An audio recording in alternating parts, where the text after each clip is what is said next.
안녕하십니까. 머니올라 시작합니다. 2023년 새해 정시가 작년과는 조금 다른 양상을 보여주고 있습니다. 전문가와 함께 투자 전략 짚어보겠습니다. 유동원 유안타 증권 본부장님 모셨습니다. 어서 오십시오. 안녕하십니까.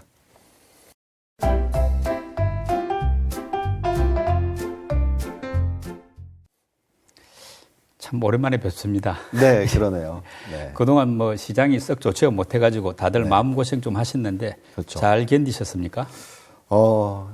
이런 얘기를 하면 참 뭐라고 할 수 있을지 모르겠지만 어쨌든 제가 30년 차거든요. 예. 네, 거의 이제 조금 있으면 30년 지나고 31년 차로 넘어갈 것 같은데 작년이 최악이었습니다. 그렇습니까? 네, 그 정도로 예측이 좀 불가능했던 시장이었다라고 생각하고요. 예.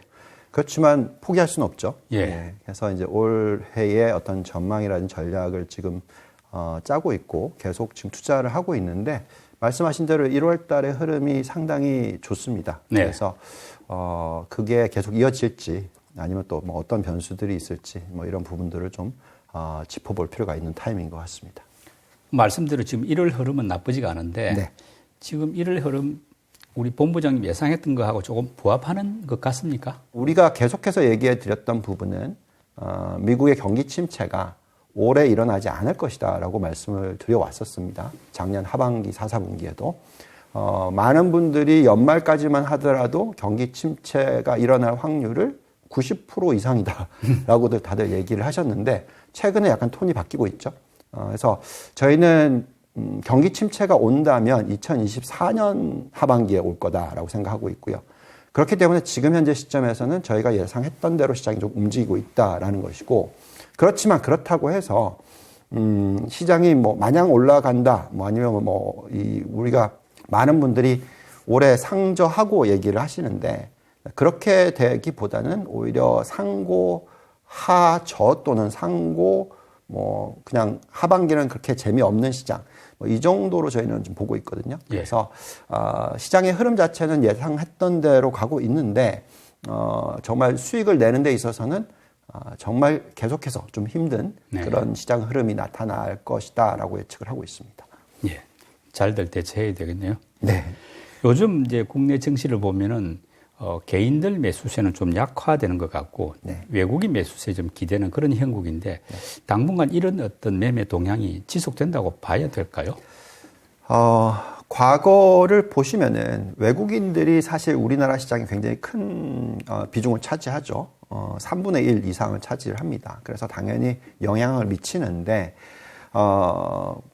과거 한 2, 3년을 놓고 보시면은 코로나19 이후에 상당히 많은 분들이 주식을 매수를 하시고 주식에 관심이 있으셨죠. 그러면서 이제 한국 증시가 가장 좋은 수익률을 올리는 한 해를 보였었다가 작년에는 또 거의 꼴등 어떤 그 수익률을 보였었고요. 여기에 이제 올해는 어떻게 될지 저희가 생각할 때는 한국 증시에 대해서 좀 좋게 보고 있습니다. 그런데 지금 현재 시점에서는 외국인들의 추세가 굉장히 좀 중요하다라고 보여지고요. 많은 개인 투자자들은 좀 힘든 1년을 보냈었기 때문에 거의 포기하다시피 하는 그런 모습이 많이 나왔죠. 예, 주변에 좀 쉬는 분들이 많더라고요. 네. 그렇기 때문에 말씀하신 대로 외국인들의 추세가 굉장히 중요해질 거고, 저희는 그 외국인들의 추세는 원화 또는 달러의 움직임이 굉장히 중요하다고 생각하는데 예상보다 굉장히 빠르게 지금 고점 원달러 환율에서 지금 많이 상이 됐죠. 예. 그러면서 외국인들이 충분히 투자할 만한 그런 환경으로 변해가고 있다라고 생각이 듭니다. 특히 또 주변 국가인 중국에 있어서도 경제 성장률의 변화가 생기고 또 우리나라도 아직까지는 중국에 대한 수출 비중이 높다 보니까 영향을 받을 수밖에 없고요. 그래서 이런 여러 가지 요소를 놓고 봤었을 때 한국의 증시를 이끄는 쪽은 아무래도 달러의 움직임, 원화의 움직임에 따라서 외국인들이 좀 주도하지 않을까 이렇게 지금 보고 있습니다. 지금 외국인들은 말씀드린 원달러 환율에 많이 민감한 상황인데 지금 킹달러는 거의 해소됐다고 봐도 되지 않습니까? 아니 이제 달러 환율 자체가 안정이 됐으니까 지금 앞으로 상황은 상반기 또 하반기까지 쭉 이어질 때 올 한 해를 볼 때 환율 전망은 어떠한지 네. 지금 그에 따라서 외국인 매수세 움직임도 어떻게 예측이 됩니까? 네. 미국은 현재 부채 비율이 상당히 높죠. 네. 일본 다음으로 높아졌습니다. 그렇기 때문에 환율 자체가 절하될 수 있을 가능성이 충분히 있고요. 여기에 이제 금리를 올린다 하더라도 이제 추가적으로 올리는 폭은 한정적일 것이다라고 예측이 되고 있어서 시장에서. 네, 그렇죠.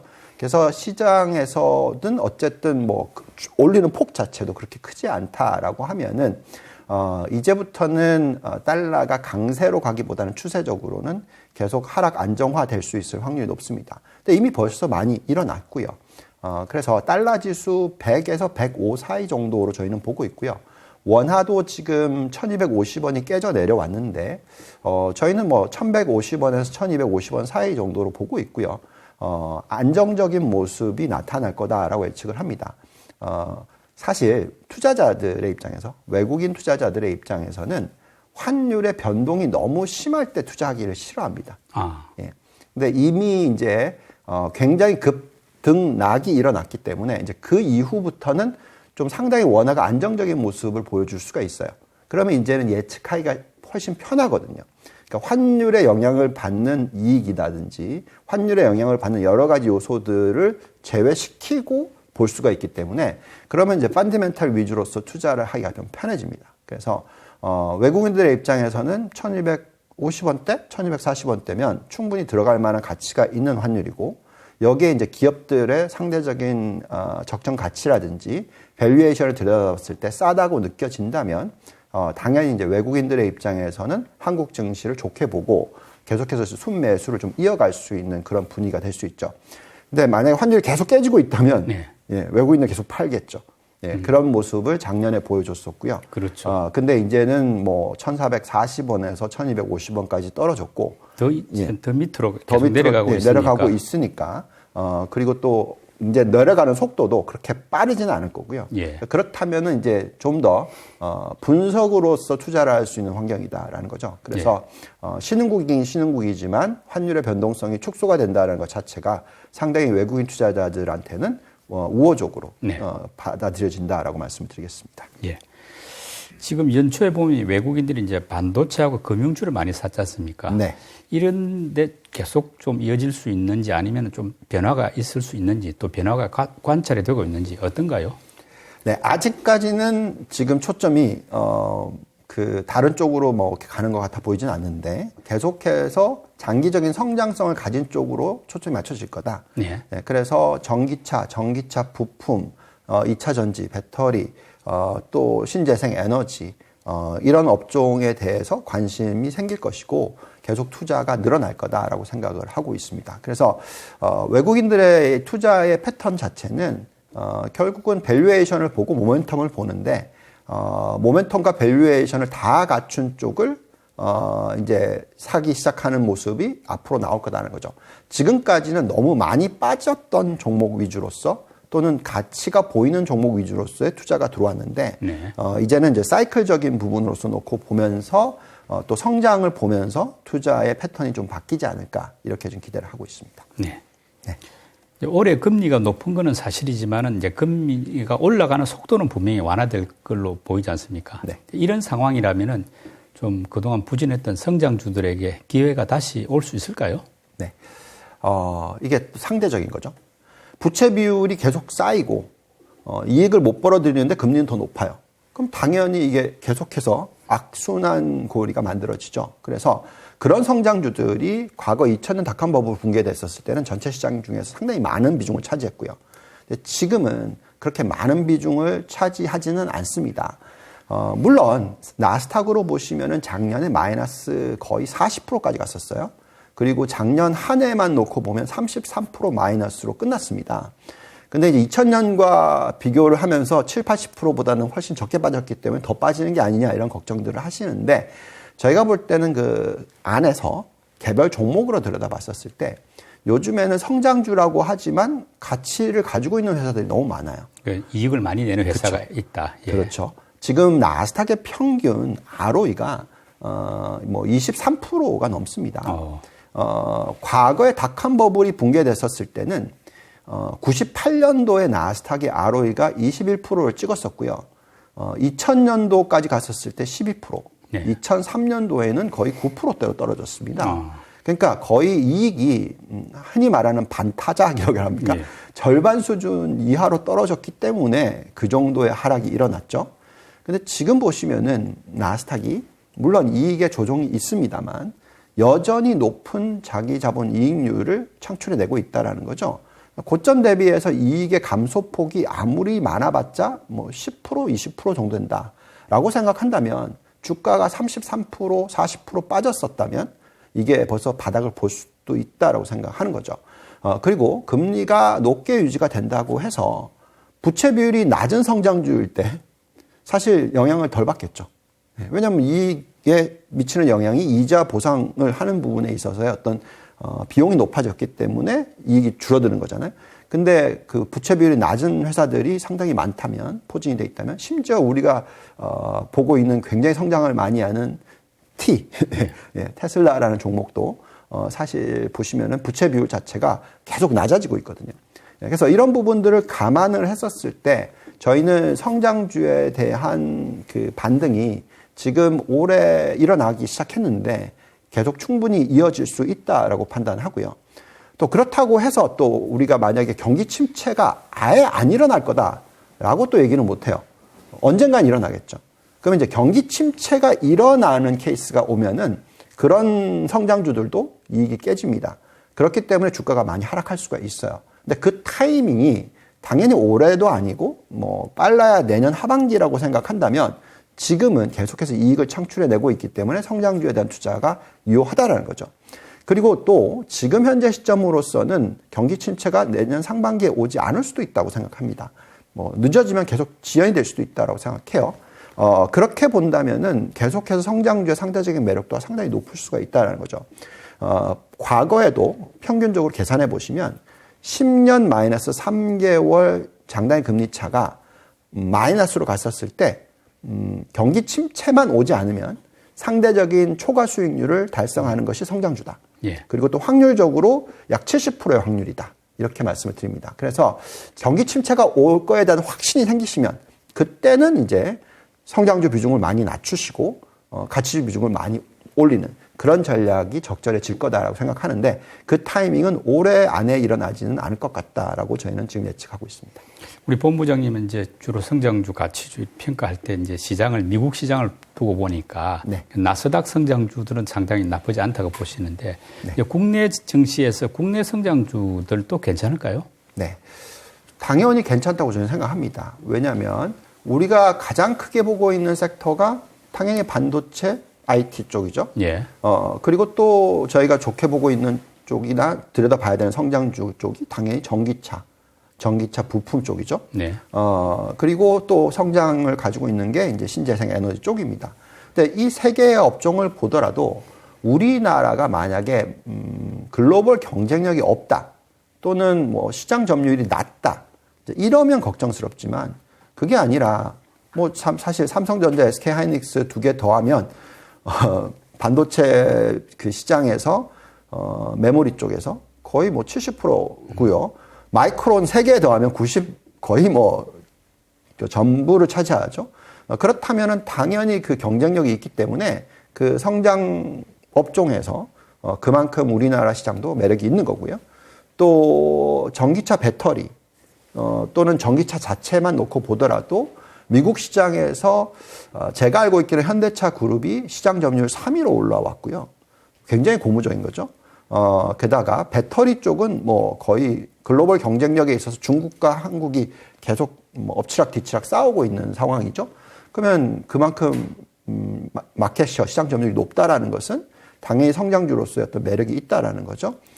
그다음에 이제 신재생 에너지 부분에 있어서는 당연히 중국이 1등이지만 그래도 우리나라의 신재생 에너지 관련 그룹들이 미국에 투자를 하고 있고 계속해서 어떤 매력도를 만들어내고 있습니다. 시장 점유율을 유지하고 있어요.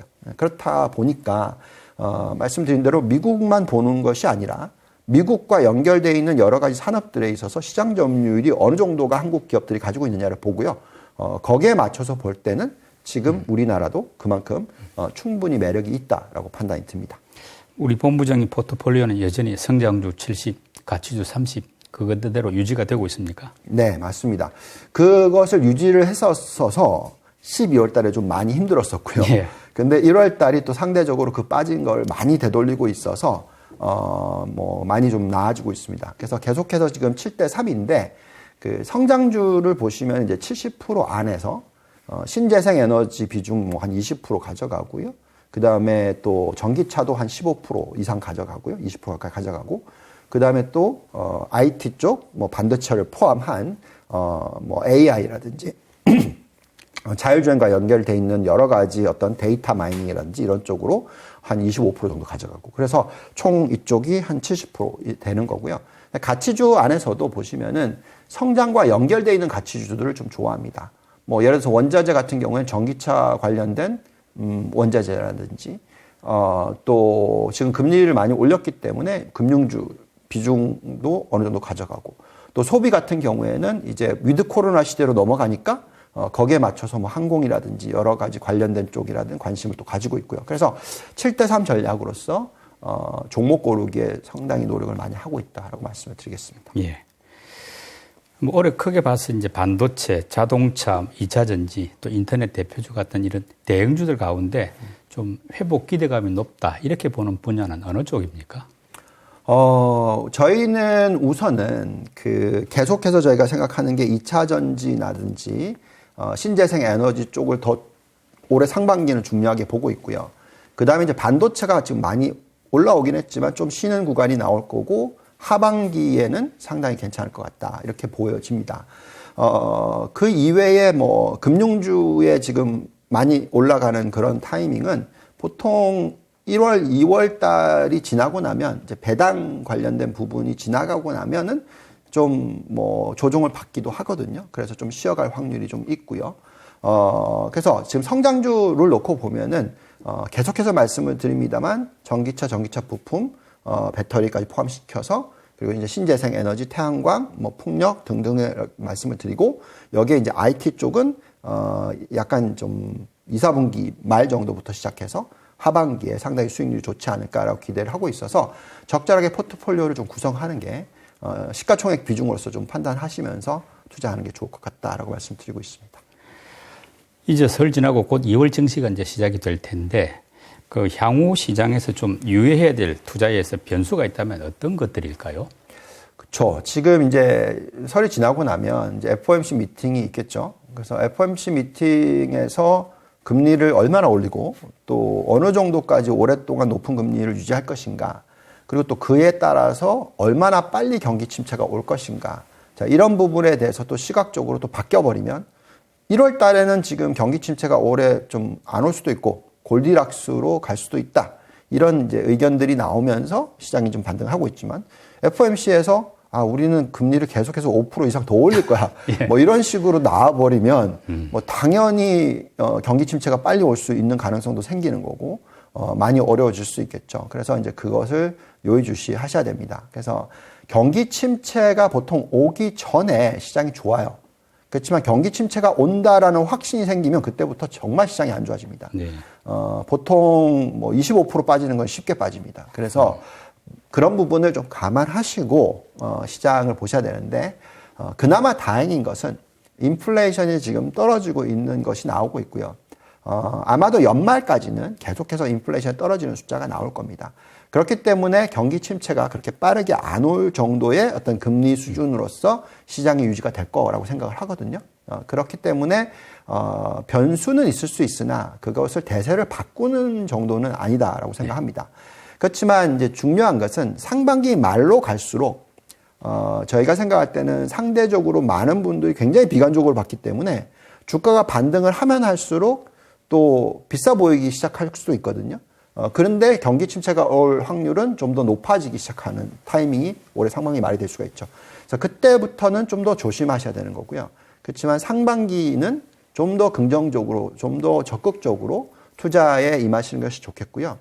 보통 많은 분들이 상저하고를 얘기할 때는 잘 안 일어납니다. 예. 그래서 사실 상고 아니면 이제 하저로 갈지, 아니면 뭐 그냥 하중이든 아니면 또 뭐 하고, 그러니까 예. 상고 하고로 계속 올라갈지 요거를 판단해야 되는 게 2, 4분기겠죠. 그때 가서 좀 더 조심스럽게 시장을 들여다보면서 여러 가지 변수, 특히 경기 침체가 올 거냐 안 올 거냐, 온다면 어느 정도 강도로 올 거냐, 어느 타이밍에 올 거냐, 이것을 분석하는 것을 굉장히 노력하셔야 되는 올해 2, 4분기가 되지 않을까 이렇게 생각이 듭니다.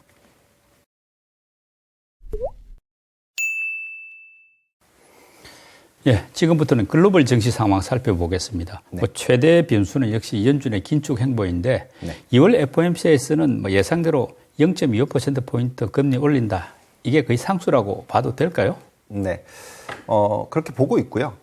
사실 5.0, 5.25 뭐 이 정도까지 그럼 세 차례 이상 올릴 거냐 하는 부분에 있어서도 저희는 좀 의구심을 가지고 있고요. 그래서 2월 뭐 3월 네. 금리를 올리고 나면 이제 거의 마무리 짓지 않을까 이렇게 저희는 생각을 하고 있습니다. 작년에 미국 증시나 글로벌 증시가 안 좋았던 가장 큰 요소가 금리의 인상과 그 속도였죠. 네. 거의 1년 넘게 전에, 그러니까 재작년 11월 달에 스탠스를 완전히 바꿨잖아요. 그때만 하더라도 금리 안 올린다 했습니다. 작년에. 그렇지만 그것을 4.25랑 올렸습니다. 네. 그러니까 1년도 안 되는 기간 동안에, 예. 8개월 동안에. 그렇기 때문에 그게 그만큼 시장에 악영향을 미쳤고요.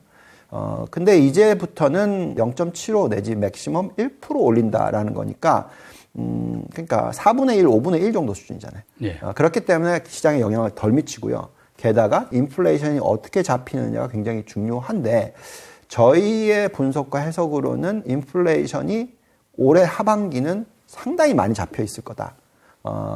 그 흔히 얘기하는 이제 스티키 인플레이션이라고 해서 예, 끈적끈적한. 끈적끈적한 인플레이션이라고 해서 그게 이제 주거비라든지 소비 관련 쪽이거든요. 그게 지금 아직까지도 계속 올라가고 있어요. 그렇지만 그것을 선행하는 여러 가지 지표들은 올해 연말이면 많이 떨어질 거다라고 얘기를 해주고 있어서 그렇게 보면은 아마도 인플레이션이 미 연준이 바라는 앞자리 수 3%, 2% 이런 식으로 가는 것을 먼저 보겠죠. 그렇다면 금리는 아마도 올해 0.25% 일단 올리고 또 올린다 하더라도 계속 0.25씩만 올리고 그리고 고점이 5% 이상일지 아닐지도 좀 앞으로 좀 지켜봐야 될 것 같다라고 판단하고 있습니다. 예. 그러면은 우리 본부장님은 지금 금리가 현재 4.5%이니까 네. 두 번 올리면 5% 되지 않습니까? 그걸 거의 지금 고점일 가능성이 높다고 보고 네. 그러고 나서 한 번 더 올릴지 아닐지 지금 보신다 이런 뜻이겠네요. 그렇죠. 그리고 이제 사실 중요한 거는 언제 내리냐 이거잖아요. 그렇죠. 지금 제가 질문 드리려고 한 게 올 네. 하반기에 그러면은 금리를 인하할 수도 있겠느냐 시장의 기대는 그건데 네. 본부장님 생각은 어떻습니까? 저희가 생각할 때 우선 큰 그림으로 먼저 말씀을 드릴게요. 아주 큰 그림은 현재 미국 정부와 미국이라는 국가가 감당할 수 있는 미 연준이라든지 여러 가지 이제 미국의 정부가 감당할 수 있는 금리 수준이 무엇인가? 장기적으로 얘기를 할게요. 네. 저희의 계산으로는 3.25에서 3.5% 정도라고 생각합니다. 지금 정부 부채가 많죠. 예. 근데 왜 미 연준은 그러면 5%를 얘기를 하고 있을까? 자, 이게 왜 그게 가능하냐면 미국의 만기 사이클이 훨씬 길어서 그렇습니다. 그래서 일시적으로 올린다 하더라도 다시 앞으로 몇 년 안에 3.25, 3.5% 떨어뜨리면 되는 거거든요. 그래서 미국은 좀 이렇게 여유 있게 지금 하는 거죠. 그래서 분명히 금리를 내릴 겁니다. 근데 이제 언제 내리느냐 하는 것은 미 연준이 봤었을 때 가장 그 미국의 국가에 우호적이고 좋을 때 내리겠다라고 생각하겠죠. 자, 그렇다는 것은 일시적이라도 금리가 5%대로 유지를 된다 하더라도 시장 금리가 그보다 낮으면서 유지가 되면서 경제가 침체로 안 넘어간다면 그 정도 높은 수준에 유지를 시킬 수가 있겠죠. 그래서 저희는 현재의 개인의 펀더멘탈이나 기업의 펀더멘탈을 놓고 봤었을 때 미 연준 기준금리 5%를 감당할 수 있는 정도의 펀더멘탈이다 생각합니다. 그래서 연말까지 안 내릴 수도 있어요. 그렇지만 인플레이션이 굉장히 많이 잡혔다. 네. 그 경기 침체가 안 일어나고 있다. 그래도 내릴 수 있습니다. 왜냐하면 그만큼 지금 현재 시점에서 이자 부담이 크기 때문에 정부의 재정의 부담이 굉장히 커지거든요. 네. 그래서 뭐 2조 달러나 더 늘어나는 어떤 비용이 든다. 이건 정말 너무 큰 문제거든요. 그래서 떨어뜨릴 수 있죠. 그래서 결국은 인플레이션이 먼저고, 그리고 그 인플레이션이 잡히기 전에 개인들이 얼마나 버틸 수 있는지도 보고 있기 때문에 그거의 차이를 보면서 이제 할 거고요. 그래서 저희는 올해 연말이 되면 인플레이션이 앞자리 3자를 보기 시작한다. 이렇게 보고 기준금리가 5%이면 3과의 거리가 멀잖아요. 그렇죠. 그래서 요거를 조금씩 떨어뜨릴 수 있는 그런 여건들이 만들어질 겁니다. 그래서 어떻게 보면은 많은 분들이 경기 침체가 일어날 것을 두려워해서 금리를 내리면 이거는 정말 안 좋은 거다라고 시장에 대해서 얘기를 하지만 그게 아니라 오히려 인플레이션만 가지고 금리를 내릴 거고 그 금리의 영향에 따라서 경기 침체가 일어날 거냐 안 일어날 거냐 결정이 나지 않을 거라 생각합니다. 그래서 그렇기 때문에 시장이 바로 폭락장으로 바뀌지 않을 거라고 생각하고요. 그래서 이런 부분들을 보시면서 금리가 어떻게 변할 건지, 인플레이션이 어떻게 변하고 있는지, 이게 경기 침체에 어떻게 영향을 미칠 건지 이런 분석이 필요한 그런 타이밍이지 않을까 생각이 듭니다. 예. 지금 현재 그 나스닥 기술주들 많이 빠졌지 않습니까? 그런데 지금 현재 미국 10년물 국채금리가 3.5% 정도거든요. 네. 그러면 나스닥 기술주들이 회복하기 위한 시중금리는 대략 어느 정도로 돼야 가능할 수 있을까? 지금 이 금리가 연말까지 유지가 되면 뭐 저희가 생각할 때는 나스닥은 최소 20% 오를 거라 생각합니다. 이 정도 유지만 돼도 네. 조금 낮아질 가능성도 현실적으로 있지 않습니까? 그러면 지수가 더 높아질 수도 있다고 보는 겁니까? 저희는 그렇게까지 낮아질 필요는 없다고 생각해요. 네. 그러니까 지금 채권 금리가 3.4, 3.5% 10년짜리가 내려왔다면 이미 충분히 정부가 감당 가능한 금리에다가 네. 이미 인플레이션을 어느 정도 컨트롤할 수 있을 만한 수준의 금리고 또 가계나 개인들이나 기업들이 감당 가능한 금리 수준이다라고 네. 생각합니다. 그래서 굳이 3.5%보다 더 떨어뜨릴 거다라고 생각하지 않거든요. 당분간은. 네. 그렇기 때문에 10년 국채 금리도 3.5%에서 막 떨어지면서 2%대로 떨어진다. 이렇게 저희는 보지는 않아요. 네. 그래서 지금 현재 시점에서는 이 3.5%를 기준으로 저희는 두고 연말까지 3.5%가 된다면 S&P 500이 10에서 15% 오르고 나스닥이 20%에서 25% 정도 오르는 그런 한 해가 될 수 있다라고 생각하는 거고요. 예. 근데 만약에 3.5%가 아니고 네. 연말인데 5% 다시 올라가 버렸다. 시중금리가? 예. 예. 왜냐하면 미 연준이 우리는 절대 안 내려. 예, 예. 뭐 계속 그렇게 얘기를 하면 올라가야 되겠죠. 그렇게 된다 그러면은 이제 지수가 하락을 할 수도 있는 것이고, 더 이상 못 올라갈 수도 있는 것이고, 네. 뭐 그렇게 되겠죠. 근데 어쨌든 지금은 예. 시장이 3.5% 정도로 보고 있으니 예.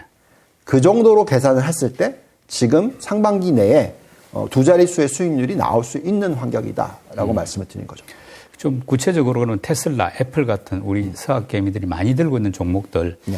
시중금리가 지금 현재 3.5만 돼도 계속 오를 수 있다고 보는데 어느 정도까지 그러면은 지금 금리가 유지된다고 할 때 더 오를 수 있다고 보십니까? 그런 대표적인 대형주들이요. 예. 저희가 이제 그 빅테크, 뭐 빵이나 마가 뭐 이런 종목들 상대적인 가치를 좀 구해보고 있거든요. 그러니까 대표 성장주 13개 정도를 네. 들여다보면서 이제 저희가 계산하고 판단하고 있는데, 지금 아까 말씀드린 나스닥의 매력도가 한 20% 정도 된다 그러면 그런 대형 기술주들의 매력도는 그거의 1.5배에서 2배 정도 됩니다. 그래서 저희는 나스닥 100으로 계산했었을 때는 30% 이상 더 올라갈 수도 있다라고 생각을 합니다. 네. 자, 그런데 그 안에서도 종목마다 또 틀려요. 그러니까 애플이던 그 구글이던 페이스북이던 마이크로소프트 이런 대형주들 다 보면서 어느 정도의 가치가 있고 어느 정도의 성장을 할 수가 있고 어느 정도의 부채 비율을 가지고 있고 어느 정도의 금리 수준이 얼마나 이게 영향을 미치나 다 분석을 하셔야 돼요. 예. 그렇게 해서 봤었을 때는 예. 저희는 이제 제가 들고 있는 종목들이 있어서 예. 말씀을 못 드리겠는데 그 전체 큰 대형주 위주로 계산을 하더라도 나스닥이 20% 오른다면 그 종목들은 30-40% 오를 그럴 확률이 더 높다라고 판단하고 있습니다. 예. 미국 시장은 우리가 이제 개별 종목 투자도 하지만 또 ETF 투자도 많이 하지 않습니까? 네. 올해 뭐 미국의 ETF 투자 전략은 어떻게 하는 게 좀 더 유리할까요? 저희가 바벨 전략을 펴는데요. 바벨 전략이라는 것이 이제 양쪽을 다 들고 간다 이건데, 네. 그래서 성장주, 가치주를 다 들고 갑니다. 그렇지만 아까도 말씀드렸지만 그 skewedness, 더 비중을 높게 가져가는 쪽이 성장이고요. 그래서 예. 7대3 전략을 가져가는데요. 예. 그 7에 있어서의 그 투자는 어떻게 비중을 저희가 가져가냐면 우선 신재생 에너지 비중 한 20% 들고 가고요. 네. 그 다음에 이제 아까 말씀드렸던 전기차 부품 관련 쪽을 한 뭐 15%, 많이 가져가면 20% 정도 가져갑니다. 그 두 개만 하더라도 35%에서 40%죠. 예. 그 다음에 이제 바이오 쪽. 그러니까 바이오 헬스케어인데 이제 사실 헬스케어는 약간 가치주 성향이고요. 바이오 쪽으로 봤었을 때 저희는 한 10% 정도.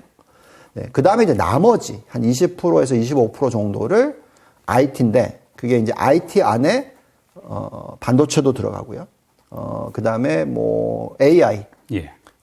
자동화, 데이터 마이닝, 뭐 여러 가지들이 들어갈 겁니다. 그래서 이런 쪽. 그래서 이렇게 이제 ETF들이 참 종류가 많습니다만 예. 저희가 뽑아보면은 그런 관련된 대표적인 ETF들 투자를 하시면 사실 올해 뭐 나스닥이 한 20% 오른다고 치신다면 그런 ETF들은 초과 수익률을 1.5배에 대해서 2배 정도 달성할 수도 있겠죠. 그래서 네. 그쪽에 대한 초점을 맞춥니다. 근데 이제 또 바벨 쪽에서 약간 좀 무게를 좀 적게 두는 30%지만 그 30% 안에서도 사실 위드 코로나 시대로 이제 완전히 가죠.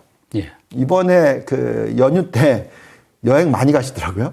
예. 그리고 이제 미국뿐만이 아니라 이제 중국도 완전히 오프닝을 하지 않습니까? 네. 예. 그러면서 뭐 항공, 뭐 관련해서 그 항공기를 만드는 회사들, 네. 뭐 부품 회사, 뭐 그런 쪽들도 관심을 가지셔야 되는 것 같고요.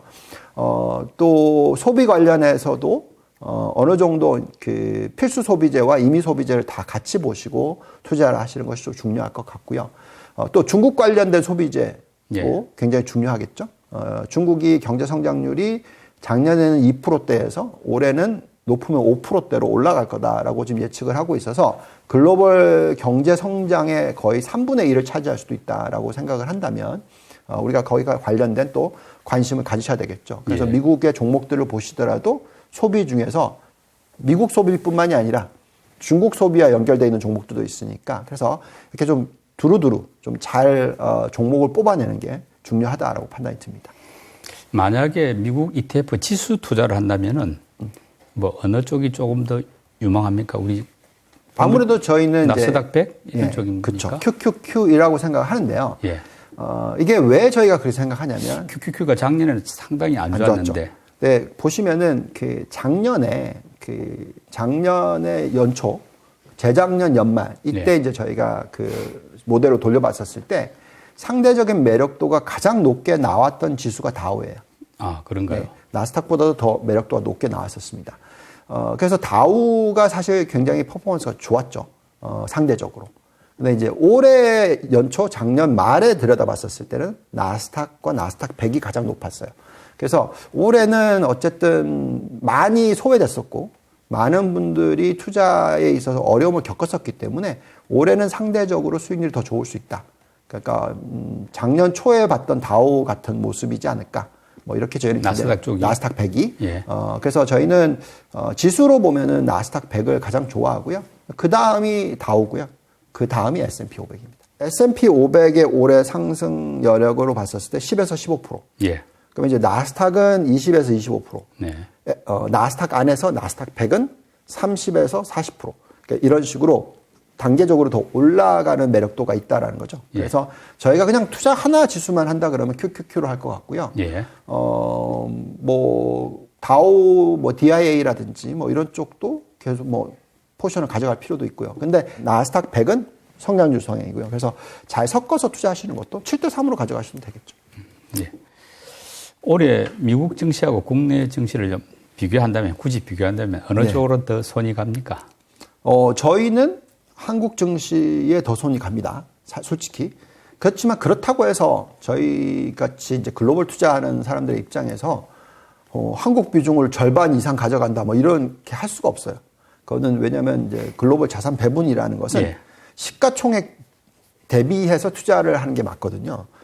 그래서 지금 미국 증시가 글로벌 증시의 60%입니다. 한국 증시는 글로벌 증시의 1.5%, 2%입니다. 예. 그래서 만약에 한국 주식을 50% 들고 가버리면 이건 엄청난 오버웨이시죠. 자산 배분 측면에서 문제가 있다. 근데 한국을 저희는 얼마나 들고 가야 된다고 생각하냐면 5%에서 10%. 상당히 높은 거죠. 2%로 계산하면 거의 2.5배에서 5배 들고 가는 거지 않습니까? 네. 그래서 굉장히 비중을 많이 들고 갑니다. 그만큼 한국 증시에 대한 매력도가 높다라고 생각합니다. 왜 그러냐면, 여러 가지 요소로 놓고 봤었을 때, 이제 금리가 계속 올라가는 추세가 아니라 오히려 떨어지는 추세로 바뀔 거다 생각한다면, 우리가 그만큼 경기 민감했고, 또 금리의 영향을 많이 받습니다. 코스피로 계산하시면요, 1% 금리가 올라가면, 코스피가 440포인트가 사라집니다. 그러면, 영향이 미국으로 따지면은 S&P 500 기준으로서 한 10% 정도 사라지는데, 우리는 20%가 사라져요. 2배나 사라집니다. 그래서 결국 이 금리라든지 이런 부분들이 민감했는데, 이제 금리가 하향 안정화될 거다라고 생각한다면, 당연히 한국의 매력도 높아지죠. 여기에 또 환율도 있고요. 또 중국 스토리도 있고요. 그래서 이걸 다 계산했었을 때, 상대적으로 올해는 우리나라가 더 좋지 않을까 이렇게 생각이 드는데요. 그 이유는 더 많이 빠졌었기 때문에. 예. 예, 그래서 상대적인 퍼센트지 수익률로 계산하자면 당연히 한국에 훨씬 더 눈이 갑니다만 그렇다고 해서 몰빵 투자는 안 되니까 네, 어느 정도 비중을 잘 계산하셔서 투자하시면. 글로벌 자산 배분 측면에서는 한국 시장에 많이 줄 수는 없고 네. 결국 시장이 큰 미국에 갈 수밖에 없지만은 올해 전체적인 어떤 회복 속도는 한국이 더 높을 것 같다. 그렇죠. 예. 그래서 그냥 원화 투자하시는 분들의 입장에서는 네. 뭐 한국 증시에 투자를 직접 하시는 것도 나쁘지 않을 것 같다라는 생각이 듭니다. 예. 그리고 중국 같은 경우는 뭐 작년에 이제 방역을 강화하다 보니까 경기도 부진하고 이제 주식도 상당히 좋지가 못했는데 올해는 이제 방역 완화 정책 뭐 위드 코로나가 되고 있으니까 기대들이 크지 않습니까? 네. 이 효과가 이제 언제부터 나타날 것이냐, 즉 중국의 방역 완화 정책 효과. 뭐 보통 2분기로 기대하고 있는데 조금 그렇게 봐도 될까요? 저희는 바로 나타날 거라 생각합니다. 지금 1분기에도. 네. 왜 그러냐면 작년을 한번 보시면은 계속해서 그 정책을 폈었을 때 통화 정책 자체는 풀었어요. 그래서 통화 정책으로서 보시면 이제 M2 증가율이 증시에 굉장히 중요합니다. 근데 그 M2 증가율이 작년 거의 내내 두 자릿수로 올라갔었어요. 예. 미국은 지금 마이너스입니다. 네. 예, 완전히 반대죠. 근데 경제 성장률이 못 올라갔어요. 보통 M2 증가율이 높아지면 네. 경기가 활성화되면서 올라가요. 그렇죠. 근데 왜 못 올라갔냐? 규제 때문에 그랬죠. 그 규제가 코로나 방역, 제로 코로나 정책이었습니다. 그래서 다시 한번 꺾였고요. 그리고 심지어 12월 달을 보시면은 예금은 확 늘었는데 대출은 안 늘었어요. 그래서 네. 예대율이 푹 빠집니다. 그러니까 이게 무슨 얘기냐면은 코로나만 풀리면 반대로 간다는 거죠. 이미 유동성은 풍부하다는 거죠. 예. 그래서 그러니까 경제 활동이 활성화될 수 있다라는 가능성이 높아집니다. 그래서 유동성이 많이 풀려 있는 상황에서는 빠르게 바뀔 수가 있다는 거죠. 그래서 중국의 정부가 규제만 완화해주면 그만큼 경기가 빠르게 회복할 수 있다라는 것이고요.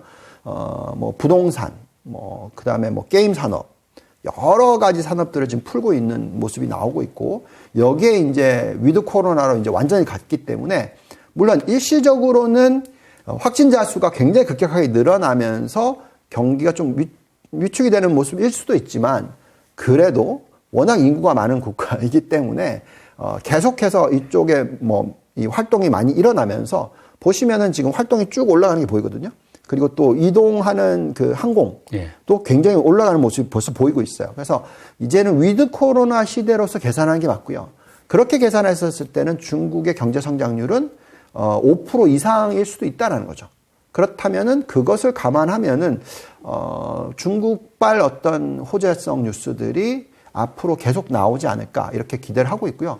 중국에 대해서 관심을 충분히 가질 만한 타이밍이고 어느 정도 관심을 가져야 된다고 얘기를 하고 있냐면 시가총액 기준으로서 중국 증시가 글로벌 증시에 차지하는 비중은 한 12% 정도 됩니다.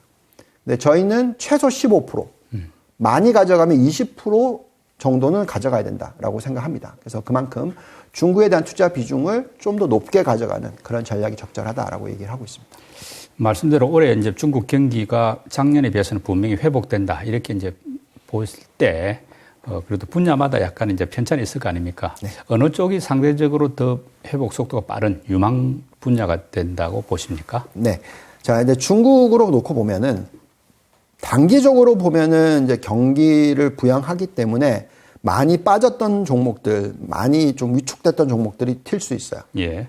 그렇게 보시는 것이 맞는데, 근데 이제 장기적으로 보시면은 항상 그 뒤에서 계속 이렇게 좀 볼 수밖에 없는 부분이 뭐냐면 미중 무역 전쟁이고 패권 싸움이죠. 예. 예, 그래서 중국이 미국 대비해서 경쟁력을 가지고 있는 산업, 이게 굉장히 중요합니다. 그게 바로 신재생 에너지, 그리고 전기차 부품, 배터리 쪽이 이런 쪽이고요. 예. 사실 5G 쪽도 이길 수 있었는데 워낙 미국이 좀 많이 때려서 견제를 했고, 예, 그래서 예. 결국 이쪽 부분이 좀 견제를 당하다 보니까 종목 고르기가 좀 힘듭니다. 네. 그래서 저희는 당연히 신재생 에너지와 전기차 부품 쪽에 대한 관심을 높게 가져가야 된다고 생각하고요. 그 이외에는 이제 아무래도 이제 소비 쪽으로 놓고 봤었을 때, 중국의 소비 시장이 전 세계의 절반 이상인 것들이 있죠.